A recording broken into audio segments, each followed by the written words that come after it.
사울은 그가 죽임당함을 마땅히 여기더라. 그날에 예루살렘에 있는 교회에 큰 박해가 있어 사도 외에는 다 유대와 사마리아 모든 땅으로 흩어지니라. 경건한 사람들이 스데반을 장사하고 위하여 크게 울더라. 사울이 교회를 천멸할세 각 집에 들어가 남녀를 끌어다가 옥에 넘기니라. 그 흩어진 사람들이 두루 다니며 복음의 말씀을 전할세 빌립이 사마리아 성에 내려가 그리스도를 백성에게 전파하니 무리가 빌립의 말도 듣고 행하는 표적도 보고 한 마음으로 그가 하는 말을 따르더라. 많은 사람에게 붙었던 더러운 귀신들이 크게 소리를 지르며 나가고 또 많은 중풍병자와 못 걷는 사람이 나으니 그 성에 큰 기쁨이 있더라. 오직 성령이 너희에게 임하시면 너희가 권능을 받고 예루살렘과 온 유대와 사마리아와 땅끝까지 이르러 내 증인이 되리라 하시니라. 우리 중에 누구도 핍박과 고난을 좋아하는 사람은 한 사람도 없습니다. 그러나 성경 전체를 살펴보면 하나님의 사람들은 고난 속에서 성장했음을 볼 수 있고요, 하나님의 나라가 이 땅 가운데서 힘있게 성장할 때는 꼭 고난과 박해 속에서 그 하나님 나라의 꽃을 피웠음을 알 수가 있습니다. 다시 말하면 순교의 피 위에 한국이 세워졌고 한국의 복음화가 이루어졌어요. 이것은 성경이 말하는 놀라운 역설입니다. 오늘 예루살렘 교회 가운데 큰 박해가 있었습니다. 큰 박해 때문에 모든 성도들이 흩어졌다고 그랬습니다. 오늘 사도행전 8장의 박해는 사도행전 7장의 결과입니다. 다시 말하면 스데반의 죽음으로부터 시작된 그것이 도화선이 되어서 예루살렘 교회에 큰 위기가 찾아옵니다. 그리고 그 위기가 예루살렘 전체 모든 교회와 성도를 향한 큰 박해로 이어졌다는 것입니다. 그 당시의 표정을 누가는 이렇게 기록하고 있습니다. 같이 보시죠. 시작. 사울은 그가 죽임을 당함을 마땅히 여기더라. 그날에 예루살렘에 있는 교회에 큰 박해가 있어 사도 외에는 다 유대와 사마리아와 모든 땅으로 흩어지더라. 아멘. 사도 외에, 12사도 외에 모든 믿는 자들은 유대로 사마리아로 다 흩어졌다고 했습니다. 기독교가 힘있게 탄생했어요. 기독교가 능력있게, 교회가 능력있게 탄생했습니다. 믿는 자의 수가 점점 더해졌습니다. 모두 다 그 기독교 공동체를 부러워하며 그 기독교 공동체의 영향력을 실감하고 있었습니다. 그런데 교회가 그 박해를 받자마자 그들은 뿔뿔이 흩어지게 됩니다. 여러분, 이 흩어짐은 결과적으로 복음과 교회의 해체가 아니라 결과적으로 더 나아가서 복음의 확장이 온 줄로 믿습니다. 누가는 그 사실을 발견했어요. 누가는 예루살렘 가운데 큰 박해가 교회나 복음이 위축받고 작아지는, 해체되는 그런 위기가 아니라 오히려 이 박해 때문에 교회는, 복음은 훨씬 더 성장할 것이라는 그 시각으로 오늘 사도행전을 기록했다라는 거예요. 사도행전의 저자 누가가 말하고 싶었던 상황은요, 오늘 예루살렘 교회에 있었던 큰 박해 그 자체가 아닙니다. 스데반의 순교로 이어지는 그 박해가, 그 위기가 결국은 사도행전 1장 8절의 말씀이 성취되어지는 시작점으로 본 겁니다. 성령이 너희에게 임하면 너희가 권능을 받고 예루살렘과 온 유다와 사마리아와 땅끝까지 이르러 내 증인이 되리라. 이 박해로 말미암아 흩어진 증인들과 성도들이 열방을 향하여, 땅끝을 향하여 퍼져나가기 시작하고 증거해 나가기 시작하고 흩어지기 시작하는 그 하나님 나라의 성취의 시작점으로 이 누가는 봤다라는 거예요. 이 복음이 스스로의 방향성을 가지고 복음의 방향을 향해서 예루살렘의 문턱을 넘어서 사마리아까지 복음이 전진되었다라는 것을 예시하고 있습니다. 그러나 오늘 누구도 이 상황 속에서 그렇게 경험하고 느끼는 사람은 아무도 없었어요. 당시 상황은 잔혹했습니다. 사울이 죽음으로 인해서 복음의 반대자들은요, 사울을 죽이고 나서 그 기세를 몰아가지고 믿는 모든 사람들의 숙청 작업을 벌이기 시작합니다. 한 사람도 남김없이 복음의 씨앗을 완전히 거두어 버립니다. 그러면서 그들을 숙청해가는 과정을 성경에선 이렇게 이야기를 하고, 이 반대자의 앞잡이가 또 누구였는가에 대해서 성경은 이렇게 기록하고 있습니다. 같이 보시죠. 시작. 사울이 교회를 잔멸할새 각 집에 들어가 남녀를 끌어다가 옥에 넘기느니라. 아멘. 오늘 이 본문에서 아주 끔찍한 단어가 나옵니다. 이 끔찍한 단어가 뭐냐면 교회를 잔멸할 때 이 잔멸이에요.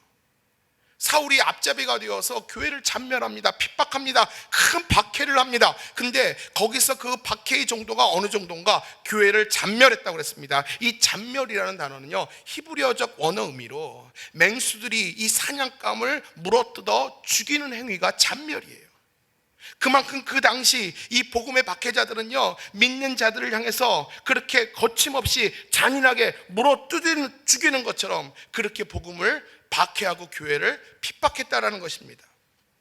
그런 상황 속에서 우리가 있다면 이 상황에서 과연 누가 교회가 더 큰 부흥으로 나가는 찬스로 보겠습니까? 제정신이라면 이 상황 속에서 과연 누가 복음이 예루살렘의 문턱을 넘어서 사마리아로 가는 복된 기회라고 누가 생각했겠습니까? 아무도 그런 생각하지 못합니다. 이 박해 때문에 이제 기독교는, 지중해에서 시작된 기독교는 이제 그 끝을 다하는구나, 부활하신 예수 그리스도의 그 헛된 망상이 이렇게 끝을 나는구나 라고 많은 사람들은 절망적으로 생각했어요. 그러나 누가는 그렇게 생각하지 않았다는 것이죠. 이 핍박의 결과가 결국 복음의 확장을 가져올 것이라는 확신이 누가에게는 있었어요. 여러분, 지금까지 복음이 어디에 있었습니까? 복음은 예루살렘에 머물러 있었어요. 예수와 복음은 자신의 소유라고 생각했습니다. 예수와 복음은 내 거라고 생각했어요. 예수님의 12제자조차도 그들은 유대인이었어요. 선민사상이 있었어요. 이방인들은 지옥의 불쏘시개라고 생각했어요. 이방인들은 이 복음을 들어서도 안 되고 이 복음은 유대인, 우리 것이라고 생각했어요. 그렇기 때문에 복음을 자신들이 가지고 있었어요. 그러나 예수님이 승천하시면서 이 승천의 증인들에게 뭐라고 말합니까? 성령이 너희에게 임하시며 너희는 머물러 있지 말라는 것이죠. 예루살렘을 넘어서 유대를 향해서, 사마리아를 향해서, 땅끝을 향해서, 열방을 향해서 이 복음을 가지고 나가라, 분명히 말씀하셨어요. 그들은 그 말에 순종해야 했습니다. 그러나 그들은 순종하지도 않고 흩어지지도 않았어요. 흩어지지 않고 그들은 어디 있었습니까? 예루살렘에 모여 있었어요. 아웅다웅 하면서 예루살렘에 모여 있었어요. 그러나 하나님은 모여있는 그들을 향하여 박해라는 도구를 통해서 그들을 흩어버리기 시작했습니다. 그들이 흩어지자 그 한 사람 한 사람은 증인이 되어서 예루살렘을 넘어 사마리아로 가기도 했고요, 유대를 향해서 가기도 했고요, 열방을 향해서, 땅끝을 향해서 그들은 복음 증거자들로 흩어지게 됐습니다. 마치 무슨 뜻이냐면, 여러분, 물이 고여 있으면 손바닥으로 물을 딱 치면 물이 어떻게 됩니까? 사방으로 흩어집니다. 마찬가지로 하나님은 예루살렘에 모여있는 그들을 향하여 박해라는 도구를 통해서 그들을 흩으셨어요. 능력 있는 복음의 증거자로, 증인들로 세상 가운데 그들을 보내셨다라는 거예요. 우리가 알 수 있는 사실은 뭡니까? 교회의 최초의 선교 사역은요, 박해로부터 시작되었다라는 거예요. 그들이 의지를 가지고 말씀에 순종해서 세계 선교에 앞장섰던 것이 아니라 그들은 용기가 없었어요. 그들은 예루살렘 문턱을 넘지를 못했어요. 그들의 편협한 민족적 사관이 있었기 때문에 그들은 용기가 없었어요. 이 복음 가지고 열방을 향해서 나간다는 것은 꿈도 꾸지 못했어요. 딱딱한 껍질 가운데 그들이 갇혀 있었어요. 그러나 하나님의 박해가 그들의 딱딱한 껍질을 깨버렸다는 것입니다. 하나님의 스케일만큼 그들을 보내셨다는 것입니다. 어쩔 수 없이 흩어진 그들은 있는 곳에서 복음의 증인으로, 마루투스로 그들은 살게 되었다는 것입니다. 그래서 복음이 예루살렘에서 유대로 넘어갑니다. 그리고 그 빌립이 복음의 바톤을 붙들고 이어달리게 함으로 사마리아에서 복음을 또 능력 있게 증거하게 됩니다. 그리고 그 복음의 바통이 누구에게 들려집니까? 후에 바울과 여러 전도자들에게 복음의 바톤을 그들이 이어받고 지도상에 서쪽에서, 동쪽에서부터 서쪽으로 그 복음은 서진하게 됩니다.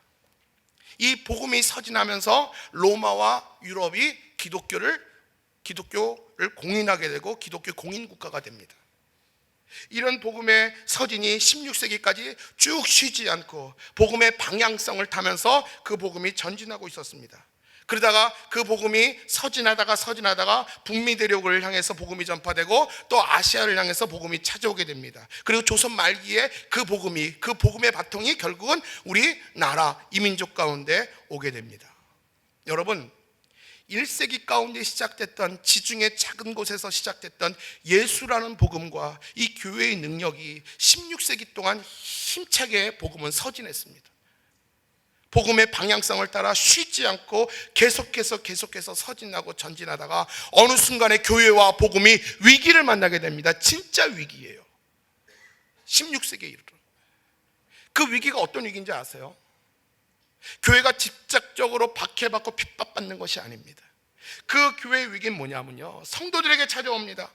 성도들의 편안함과 물질적인 풍요를 만났기 때문에 성도들이 그런 편안함과 물질의 풍요를 만나는 순간에 성도들의 영적 야성이 꺾이기 시작합니다. 우리 이 시대를 살아가는 성도들의 삶은 너무나도 편안합니다. 하늘나라의 천국의 소망을 다 잃어버렸어요. 천당 밑에 분당이 있다고 합니다. 요새는요, 천당 위에 광교 있대요. 너무 삶이 편안하고 부유하니까요, 하늘나라의 소망을 다 잃어버리고 삽니다. 이 땅에서 천국을 이루려고 합니다. 돈만 있으면 이 땅에서 하늘나라에서 누리는 천국보다 더 많이 누릴 수 있다고 생각해요. 그래서 돈 하면서 복음보다 돈의 가치를 더 두는 만모니즘에 우리의 시선을 다 빼앗겨 버립니다. 그래서 주님이 우리에게 주신 전도와 복음 전도의 사명을 우리는 잃어버리는 것이, 이게 진짜 교회의 위기라는 거예요. 우리 안에 불붙은 예수 그리스도의 열정을 잃어버렸고요, 내 안에 피 묻은 그리스도 예수의 십자가의 흔적을 잃어버리고 있어요. 이 세상에 누리면서, 이 세상에 평안하게 살면서, 이 세상과 타협하면서 우리는 내 정신이 완전히 빠져버렸습니다. 그러면서 하나님이 우리에게 주신 붙잡아야 될 사명을 잃어버리는 것이 진짜 이 시대의 비극이고 위기라는 거예요. 그런데 여러분, 이것보다 더 큰 위기가 뭔지 아세요? 이렇게 교회가 서진을 멈추고 주춤거릴 때에 이슬람이 서쪽에서 동쪽으로 동진하며 밀려오고 있다는 거예요. 여러분, 세계 선교의 가장 주적은요, 이슬람입니다. 여러분, 이슬람에 대해서 얼마만큼 알고 계세요? 여러분, 이슬람이 세계 인구의 몇 프로나 차지하는지 아세요? 세계 인구의 4분의 1이 이슬람이에요. 세계 인구의 17억이 이슬람이에요. 여러분, 별로 안 놀라시네. 다 아는 것처럼. 여러분, 17억이 얼마나 큰 인원인지 아세요? 4분의 1이에요. 4분의 1. 4명 중에 1명이 이슬람이에요. 1988년 올림픽 이후에 이슬람이 한국을 향해서 여러분 선포한 거 아시죠? 대한민국을 본격적인 이 선교 대상국으로 결정합니다. 그리고 2007년 국민일보에 그들은 이렇게 선포했습니다. 2020년까지 대한민국을 완전히 이슬람화 시키겠다. 그렇게 크게 장담을 했어요. 그들의 계산에 의하면 앞으로 5년 남았어요. 그들의 전략대로, 전술대로, 그들이 정말 계획대로 차근차근히 이루어지면 앞으로 5년 뒤에 대한민국이 이슬람화 된다라는 거예요. 여러분, 이거 얼마나 끔찍한지 몰라요. 여러분, 이슬람을 잘 모르는 사람들은 이렇게 생각합니다. 모든 종교가 평화롭게 공존하면 좋지 않은가? 왜 기독교만인가? 모든 종교가 어차피 글로벌 시대 됐고 이제 세상을 향해서 문 열어야 되는 거 아닌가? 교회까지도 그들과 평화롭게 공존하면 되지, 왜 이슬람을 그렇게 적대시하는가? 믿는 사람들조차도 뭐라고 얘기하냐면요, 중동 사람들이, 이슬람 사람들이 오면 굳이 중동에 나가지 않고 그들에게 복음 전하면 되지 않는가? 일리가 있어 보여요. 그러나 그들과 평화롭게 이 지상에서 공존할 수가 없어요. 왜 그런지 아세요? 그들이 신앙처럼 믿고 있는 신념 때문이에요. 그들은 그 신념이 신앙이에요. 그 신념을 위해서도 폭탄을 둘러매고 그들은 적진에 들어가요. 그만큼 그 신앙과 신념이 강한데 그 신념 때문에 우리가 하나 되지 못해요. 그 많은 신념 중에서 제가 이 3가지만 좀 소개를 할게요. 그들이 가지고 있는 신념 첫 번째는 뭐냐면요, 알라는 비이슬람인이 죽을 때 가장 기뻐하신다. 꾸란 8장 39절에 의하면 이 세상의 모든 종교가 알라의 이름으로 통일될 때까지 계속 싸우고 피 흘려라. 꾸란 4장 37절에는 비무슬림을 친구로 삼는 자는 지옥에 갈 위선자이다 라고 쓰여졌어요. 이런 신념과 신앙을 가진 사람과 어떻게 평화롭게 공존을 할 수 있습니까? 여러분, 정신 차려야 돼요. 이슬람이 몰려오고 있습니다. 이슬람이 전 세계를 장악하기 위해서 크게 7가지 전략이 있대요. 제가 이 7가지 전략을 공부하면서 연구하는데 끔찍하더라고요. 소름이 쫙 꽂히더라고요. 왜냐하면 너무나도 기가 막히게 들어맞고 있어요.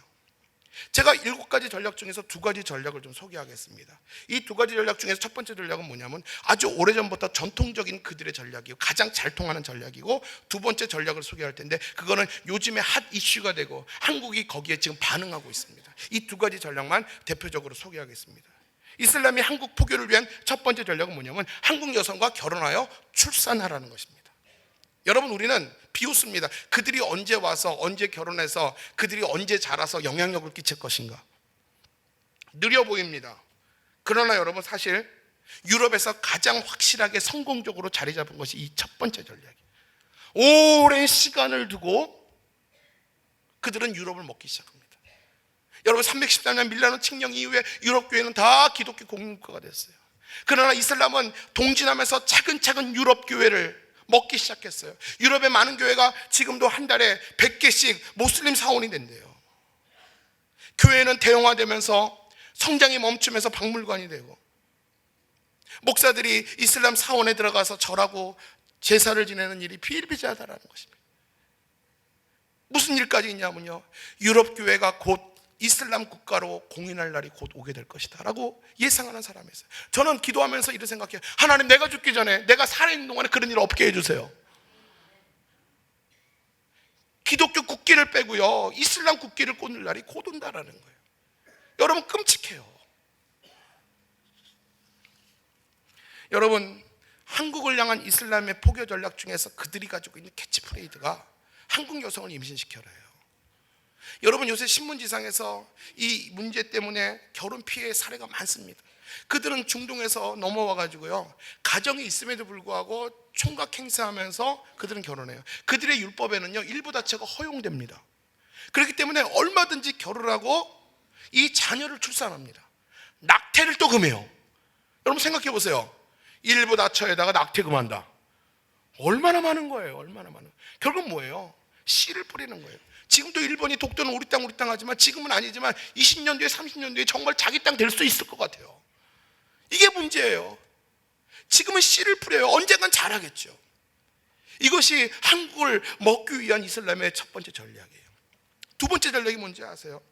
이슬람의 전략 중에서 요즘 핫 이슈가 되는 게 뭐예요? 뭐예요? 신문도 안 봐, 성경도 안 봐, 영화도 안 봐. 뭐예요? 할랄. 들어보셨어요? 할렐루야 말고 할랄.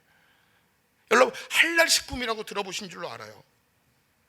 이것은 뭐냐? 이슬람의 율법인 샤리아에서 허용된 것을 의미합니다. 이슬람의 율법 중에서 먹어도 되는 것과 먹으면 안 되는 것이 있잖아요. 이슬람의 율법에서 먹어도 되는 식품, 이것을 인준하는 것이 할랄 식품이에요. 올 3월에 박근혜 대통령이 중동에 방문하고 왔어요. 방문하고 오면서 관계부처 지원 대책이 발표됐습니다. 그러면서 우리나라의 유수한 대기업들이 전 세계의 7억의 모슬림을 잡기 위해서 이 할랄 식품을 인수하고 개발해서 할랄 인준을 받으려고 혈안이 되어 있습니다. 매스컴에서는 이 제품을 뭐 웰분 식품인 것처럼, 뭐 위생적으로 깨끗한 식품인 것처럼 매스컴에서 거짓말을 하고 분위기를 조성하고 있습니다. 이거 참 문제예요, 여러분.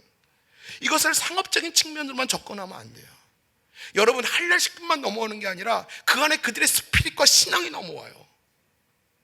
우리가 이것을 그냥 상업적으로 그냥 모든 관세가 철폐되고 그들과 함께 같이 음식을 공유하는 정도로 생각하면 안 돼요.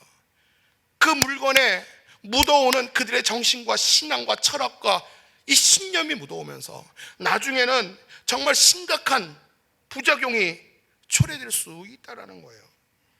여러분, 문제는 뭔지 아세요? 유럽이나 미국은요, 이 할랄 식품을 정착하지 못하도록 금지 조치를 취하고 있는데, 우리나라만 미쳤다고 지금 이 할랄 식품 유치하겠다고 코엑스에서 박물관에서 전시회도 하고요, 충청도 어느 땅에서 그 땅을 내놓겠다고 지금 난리가 났습니다. 할랄 인준받겠다고. 대한민국 정신 차려야 됩니다. 대한민국 정신 차려야 됩니다. 대한민국은 순교자의 피 위에 세워진 나라인데 정신 차려야 돼요. 할랄 식품 하나의 음식과 식품이 아니에요. 거기에 묻어나오는 이슬람의 교묘한 우상이 있다는 거예요. 올해 2015년 법무부 통계가 발표된 적이 있어요. 올해 2013년 국내 거주 무슬림 숫자가 몇 명인지 아세요? 2년 전에 14만이에요. 그리고 2015년 지금 이슬람 숫자가 몇 명인지 아세요? 24만이에요. 딱 2년 만에 10만 늘었어요. 더 끔찍하고 소름 끼치는 일이 뭔지 아세요? 법무부 통계에서 이렇게 말합니다. 앞으로 10년 뒤에는 2025년에는 딱 7배 성장할 것이다. 그래서 100만이 될 것이다. 여러분, 100만이 되면 정치권에도 영향 미칠 수 있어요. 그들이 학계, 정치계, 경제계에 들어가면요, 우리나라 방향도 바꿀 수 있어요. 이거 심각합니다. 위기예요. 누구의 이야기입니까? 우리 자녀들이, 앞으로 우리 자녀들이 살아갈 세상 아닙니까? 또 CIA에서 최근에 또 엄청난 발표를 했어요. 한 국가의 무슬림 인구가 1% 미만일 때는 평화를 사랑하는 그룹처럼 위장으로 잠복한다고 합니다. 그러나 2단계 5% 이상일 때는 본격적인 포교 전략을 한다고 합니다. 우리나라는 1단계에서 2단계로 넘어가는 거죠. 그리고 마지막 3단계 20% 이상일 때는요, 본색을 드러내고 폭동으로 한 국가를 이슬람으로 완전히 떠넘겨 버린다고 합니다. 이것이 그들의 전략이에요. 여러분, 이슬람은 그들이 가지고 있는 신념과 신앙 때문에 우리와 같이 공존할 수 없는 평화의 종교가 아니에요. 여러분, 이슬람은 지금도 세력을 규합하고 세력을 확장해가면서 계속해서 동진하며 밀려오고 있습니다. 우리 정신 차려야 됩니다. 우리가 미화된 그 이슬람의 홍보자료만 보고 우리가 속고 있으면, 우리가 분별하지 못하고 대처하지 못하면 언젠간 우리의 소중한 것들을 잃어버릴 때가 있어요. 땅을 치며 통곡할 때가 있다라는 것입니다. 지금 분별하고 우리는 정신 차려야 될 줄로 믿습니다. 우리는 이럴 때일수록 깨어 있어야 됩니다. 시대를 분별해야 됩니다. 구원받은 자에게 주신 사명 붙들어야 됩니다. 그 사명은 무조건적으로 전도의 사명이에요. 복음 전도의 사명이에요. 예전 우리 믿음의 조상이 서진하다가 멈췄던 그 서진을 향해서 계속해서 우리가 믿음의 바톤을 붙들고 계속해서 서진해야 될 줄로 믿습니다. 여러분, 우리 손에 복음이여 달리기의 버튼이 있어요. 제 손에 들려진 바톤은 우리 믿음의 조상이 바울이 생명 걸고 우리 손에 전해줬던 믿음의 바톤입니다. 우리 손에 바톤이 쥐어 있는 한 우리는 달려야 합니다. 저와 여러분은 경주자입니다. 이제 우리의 책임이에요. 복음이 우리에까지 달려왔어요. 이제 우리가 바톤 붙들고 이어 달려야 될 때가 왔다라는 것입니다. 우리가 복음의 바톤 붙들고 전력 질주해야 될 구간이 있어요. 언젠가는 가슴 터지도록 복음의 바톤 붙들고 다음 세대를 향해서, 다음 주자를 향해서 복음을 넘겨줄 때까지 우리는 전력 질주해야 될 때가 있다라는 거예요. 우리는 경주자입니다. 경주자가 트랙에 올라가면요, 앞만 바라보고 뛰어야 돼요. 목표만 바라보고 뛰어야 돼. 주님이 주신 사명 붙들고 가슴이 터지도록 뛰어야 될 책임이 저와 여러분에게 있다는 것입니다. 경주자로서 경주의 트랙에 올랐는데 손에 바통이 있는데 다른 곳에 시선을 빼앗기고 마음을 빼앗기면 절대로 전력 질주하지 못합니다. 사랑하는 성도 여러분, 우리가 싸울 것은 사람과의 싸움 아니에요. 내 알량한 자존심과의 싸움이 아니에요.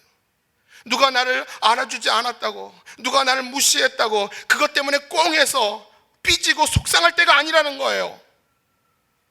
우리의 싸움의 대상은 악한 영들이에요. 교회 내에서 내 생각과 네 생각이 다르다고 지금 아웅다웅할 때가 아니라는 것입니다.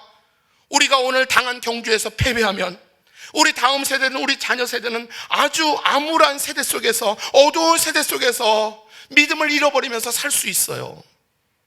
오늘 우리가 당한 경주에서 복음 이어 달리기를 성공하고 승리하는 여러분들 되시기를 주님의 이름으로 축복합니다. 오늘 본문으로 다시 돌아가겠습니다.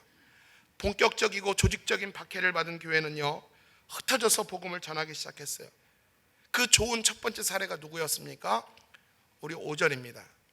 시작. 빌립이 사마리아 성에 내려가 그리스도를 백성에게 전파하니. 빌립이 사마리아 성에 죽음을 피해서, 박해를 피해서 내려갔지만 그들은 숨지 않고 어떻게 했다고 그랬어요? 복음의 증인으로서 적극적으로 복음을 전파하기 시작합니다. 빌립이 누굽니까? 예수님의 12제자가 아니라 교회 내에 원만한 구제 사역을 위해서 선출된 7집사 중에 한 명이에요. 그 또한 저번 주 스데반처럼 말씀과 또 기적과 표적의 능력이 있었습니다. 성경은 빌립을 향해서 이렇게 말합니다. 시작. 무리가 빌립의 말도 듣고 행하는 표적도 보고 한 마음으로 그가 하는 말을 따르더라. 많은 사람에게 붙었던 더러운 귀신들이 크게 소리 지르며 나가고 많은 중풍병자와 못 걷는 사람이 나으니. 아멘. 빌립이 무리를 향해서 힘있게 복음을 전파했더니 믿는 자의 수가 더해졌고요. 또 많은 사람에게 붙어있는 귀신을 내어쫓고 중풍병자를 낫게 했고 못 걷는 자를 이렇게 세웠다고 그랬습니다. 그때 이 빌립이 전한 표적과 그 말씀으로 인하여 그 무리들이 그 믿지 않는 자들 가운데 어떤 역사가 일어났습니까? 성경은 이렇게 분명히 얘기합니다. 볼까요? 6절 하반절 시작. 한 마음으로 그가 하는 말을 따르더라. 그 성에 기쁨이 있더라. 그들이 믿고 남녀가 다 세례를 받았더라. 아멘. 빌립의 전도로 말미암아 그 이방 땅 가운데 복음이 강력하게 역사하였더니 그 복음이 능력 있게 선포되어지고 그 복음이 참이었노라고 그 기적이 베풀어졌더니 무리들이 다 기뻐하며 믿는 자의 수가 더해졌다고 그랬습니다. 이것이 복음의 능력일 줄로 믿습니다. 사마리아는 복음의 바톤을 들고 사마리아를 향해서 이어달리기를 한 것입니다. 또 하나님은 빌립을 사마리아에서만 사용하지 않고 또 예루살렘에서 가사로 내려가는 광야길에서 또 누구를 만나게 하시죠? 에디오피아 여왕의 신하를 만나게 됩니다. 그에게 또 복음을 증거하게 되고 그 신하는 복음을 듣고 빌립에게 세례를 받게 됩니다. 성경엔 기록되어 있지 않지만 제가 유추해 볼 때 어떤 일이 일어났을 것 같아요. 그 내시는, 그 신하는 자기 나라에 들어가서 증인으로 살지 않겠어요? 내가 만난 복음에 대해서 감격으로 전하지 않겠어요? 복음은 이렇게 확장되어질 줄로 믿습니다. 여러분, 빌립은요 성을 두루 다니며 여러 성을 다니면서 복음을 증거했고 그 복음이 씨앗이 맺히고 자라면서 많은 교회들과 복음이 왕성했음을 볼 수가 있습니다. 저는 말씀을 연구하면서 참으로 놀라운 사실을 발견했습니다. 하나님은요 박해받은 복음을 더 널리 펼치셨다는 거예요. 하나님은 핍박 가운데 있던 교회들을 더 성장시키시고 부흥시켰다는 거예요. 이거는요 역설이에요. 핍박받았으면, 박해받았으면 작아지고 해체되고 없어져야 되는데 누르면 누를수록 그들은 더 커졌어요. 핍박할수록, 박해할수록 교회는 더 성장했다는 것입니다. 이것이 성경이 우리에게 보여주는 역설의 진리라는 것입니다. 우리가 말씀을 통해서 무엇을 깨달아야 됩니까? 4가지입니다. 첫째, 그리스도 교회는 고난으로부터 시작됐다는 거예요. 그리고 박해를 통해서 교회는 성장했다는 사실이에요. 또 둘째는 교회에 가해지는 박해는 결코 교회를 무너뜨리지 못했습니다. 그 누구도 그 무엇도 교회를 이길 수도 없고 교회를 넘을 수도 없었습니다. 왜요? 교회는 만물 위에 계시기 때문입니다. 또 셋째로 교회는 순교자의 피 위에 교회는 세워지고 성장했다라는 것입니다. 우리 한국 교회도 우리 순교자들 믿음의 조상의 피 위에 순교 위에 한국 교회가 든든히 세워지고 있는 거예요.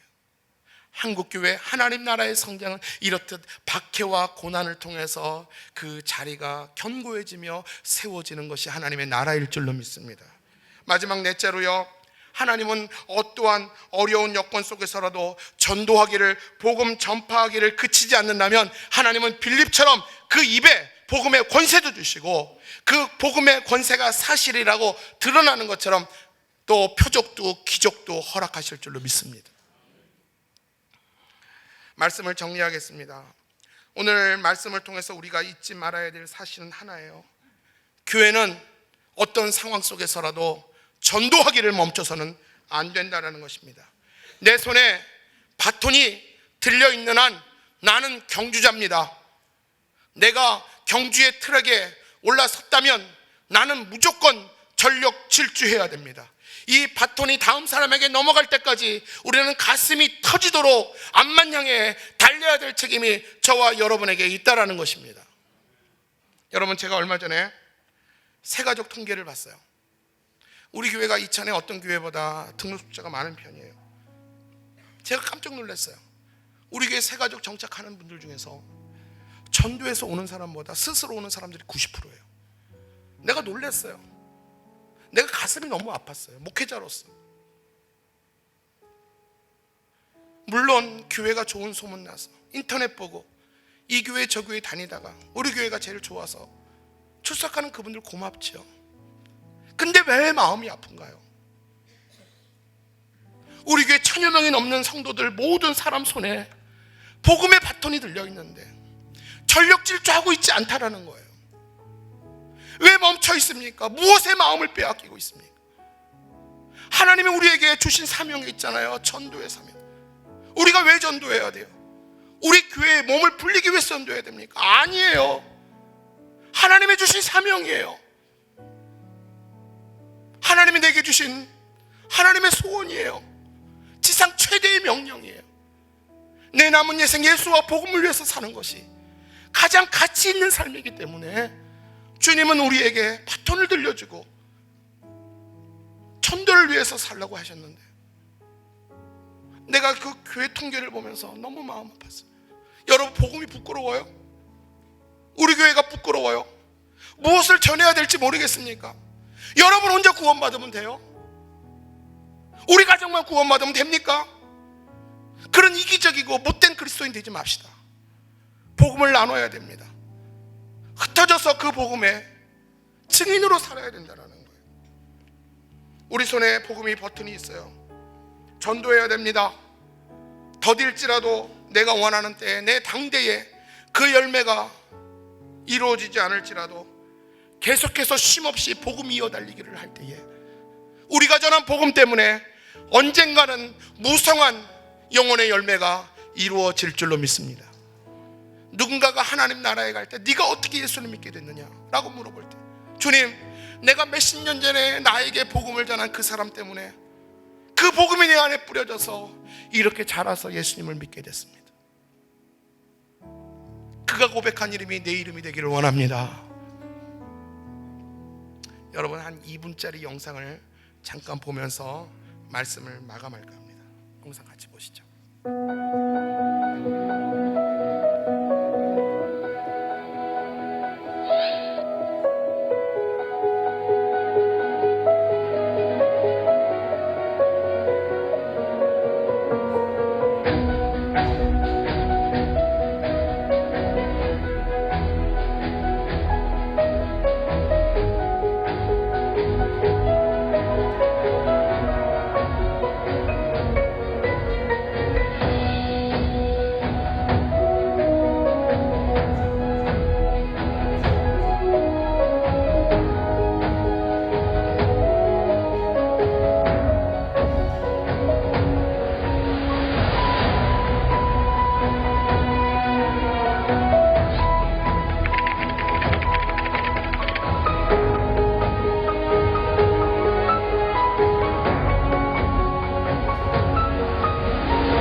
복음의 바톤을 붙들고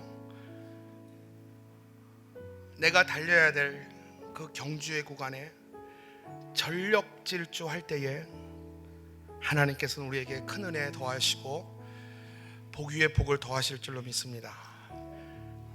이 복음의 바톤이 누군가에게 전해지는 순간, 우리의 호흡이 멈추는 순간까지 전도의 사명, 증인의 사명이 우리의 평생에 위대한 일이고 가치 있는 일이 되기를 주님의 이름으로 축원합니다.